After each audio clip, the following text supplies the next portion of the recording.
Hey, this Porch Tony here. This is another episode going from an A-ball all the way to a brick. You understand what I'm saying? I'm gonna talk about, um, the Dominican crews in the '80s and the '90s. How, they had living hostages. You understand what I'm saying? In whatever particular block, they held down. You understand what I'm saying? So, if in the '80s and in the '90s, you know what I'm saying? A Dominican crew had that particular spot.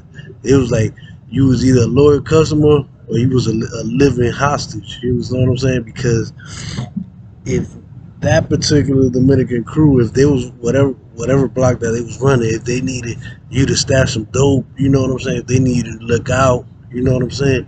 Or use, or they had to use your apartment to cook up some dope or whatever it was, you had to do it, or you had to move the fuck up out of there. You understand what I'm saying? So it was like they was living hostages. You understand what I'm saying?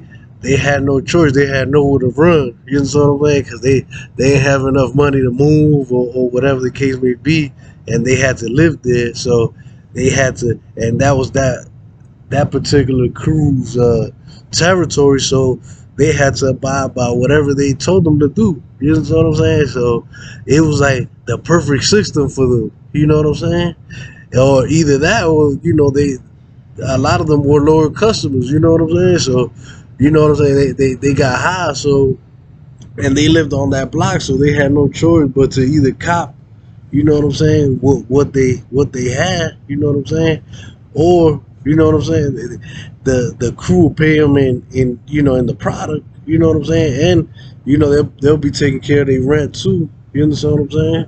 Depending on what type of situation the gang has set up for them, but it was just a crazy system, that they had. You know what I'm saying? Because the people, they had nowhere to run, so they had to comply with them, and they couldn't go to the cops. You know what I'm saying? Because 9 times out of 10, the people that was on that block, they was Dominican, so they might know their family back in Dominican Republic, and you know what I'm saying. They could harm their family back in Dominican Republic too if they go to the cops. You know what I'm saying, or their kid lived on the block and they could harm their kids. So you know what I'm saying. That's some of the systems that some of the Dominican crews has set up. It's like Nino Brown said in the movie.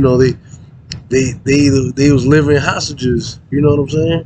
They either get with the program, or you know what I'm saying, they get rolled on. You know what I'm saying?